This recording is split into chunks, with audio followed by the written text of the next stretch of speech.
Hello, I'm Neil Munro, and I imagine many or most of you will just have listened to me interpreting a speech before the German Parliament by the former German Minister of the Interior, Thomas de Maizière. I'd like to begin by saying something about that speech, because when I was asked to prepare this presentation, I found myself in a bit of a predicament because I had two contradictory, almost mutually exclusive sets of instructions.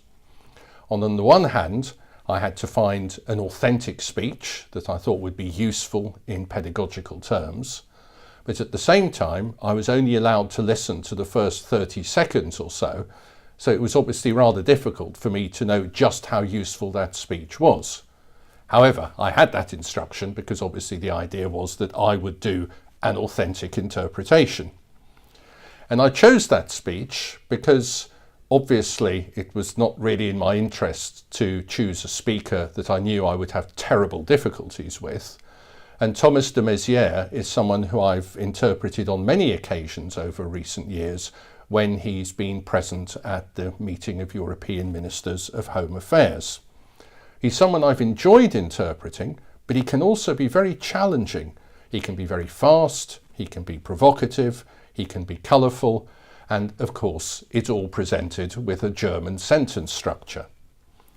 And I have to say, I did actually find that speech quite hard. Apparently it was just 8 or 9 minutes. It felt considerably longer than that to me. I know I missed a few things, I missed a couple of numbers, and there was one argument which I have to admit I rather wish I'd had the opportunity of listening to before, but there we go. But when you interpret someone from German, and I would say immediately, German is one of my core languages. I've been working from it for 40 years now, having studied it at school and university beforehand. And by and large, I like to think I make a half-decent job of working from German. And if you have British understatement in your language combination, you'll know what I'm saying there. But I would have to say that of all of my languages, German has the potential to be the most difficult, if not downright impossible, particularly if someone is reading out a written text. And in fact, the last time I had to stop interpreting and tell my delegation I was very sorry, but the speaker was reading out a text that we didn't have, it was from an extract from the German Civil Code. So I felt vindicated, but I have to say somewhat stressed. Now, fortunately, we don't spend all of our professional lives interpreting the German Civil Code. I think I would probably have given up about 39 years ago if that was the case. But even where you have normal German, there are two extreme methods that people use when interpreting in simultaneous. One of them is what I would call the procrastinator, as in the apocryphal story. A German delegate talking, nothing coming out of the English booth. After about 20 seconds, a reassuring voice says, "Don't worry, your interpreter's just waiting for the verb." Then about another 30 seconds of silence and a rather more chastened voice from the English booth saying, "Well, we found the verb, but unfortunately I can't remember what the subject and object were." And that sort of interpretation is clearly one that is not going to work. The same applies to the other extreme, who I would call the chaser, someone who stays hard on the heels of the German speaker and as a result will be constantly rephrasing, constantly restarting sentences and may produce some kind of coherent message, but by and large the garbled ramblings that he produces will make life very difficult indeed for any listener. So my main, I'm going to say it's a message, but it's really the main lesson that I've learned from working for German for so many years, is that you very often have to stand back and create your own structure.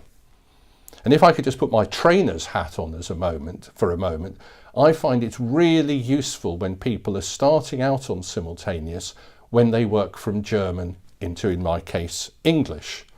Because of course you can't just tag along behind the original. that you can do with some sort of reasonable results from a language with a similar structure. Rather, you have to stand back, you have to analyse, you have to understand, and you have to explain, which of course are the building blocks of a good simultaneous or indeed consecutive interpretation. Now, when I say you have to impose your own structure, this is what in the jargon is known as salami tactics.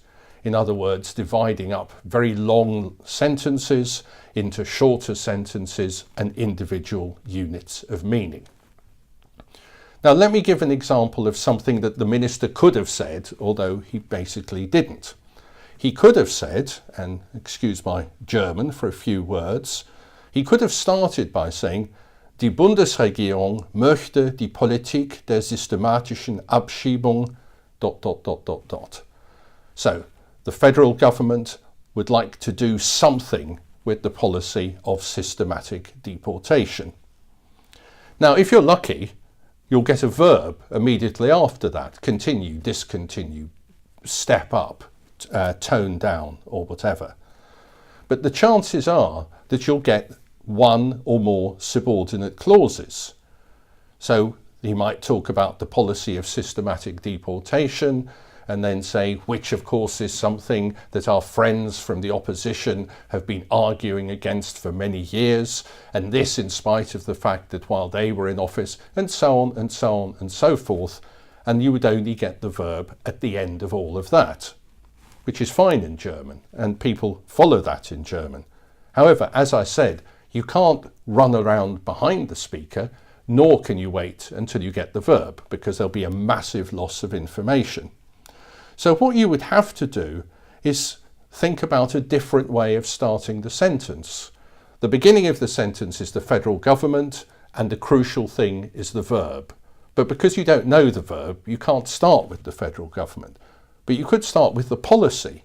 So you could say, this policy of systematic deportation is one which our friends have criticised over the years, full stop. They have done so in spite of the fact that, full stop. But this is a policy which the federal government now intends to continue, discontinue, any of the above, as I said before. And that way, you've almost ended the sentence of your interpretation with the first word that came in the original, but you've been able to explain the message in a way that's far easier for your listener to follow. Now, this method can have certain drawbacks. It may well be that someone is deliberately talking in an elaborate or complex way as part of his attempt to convince people. And if you go for a simpler structure, then it is true you may detract somewhat from the impact of the eloquence. But of course, you don't overdo the simplification. You speak in whole sentences. You don't say me Tarzan, you Jane. And you simplify the structure, but you don't simplify the message. So if the federal government is doing something but for a limited period only, you put that in. If they're doing it with a heavy heart, you put that in. So you're presenting it in these bite-sized chunks, but you're ensuring that the essence of the message is still there. There is, as I say, a slight sacrifice perhaps in terms of style, but I believe that the end justifies the means. And then obviously, as you become more experienced, as you get used to a particular speaker, you can start taking risks. Now, to conclude, I would not deny the fact that this is a challenge. It's always been a challenge and will continue to be a challenge, because basically you have to monitor at the same time the structure of two different narratives. You have to monitor the structure of the original speech, which you're deconstructing, but at the same time, command of output, you have to monitor the structure of your interpretation, which you're reconstructing. And as I say, in the original, you may have a key sentence with a noun in the singular. In your version, you may have a key sentence with a noun in the plural, and you have to remember that when the verb comes up. Of course, it can all go horribly wrong, and sometimes it does. I agree entirely with the speaker, not. But it doesn't happen that often, and I certainly think that this is the best way about going about interpreting what is a very challenging language. And so I have a simple piece of advice to all of you, and that is keep calm and mind the syntax. Thank you.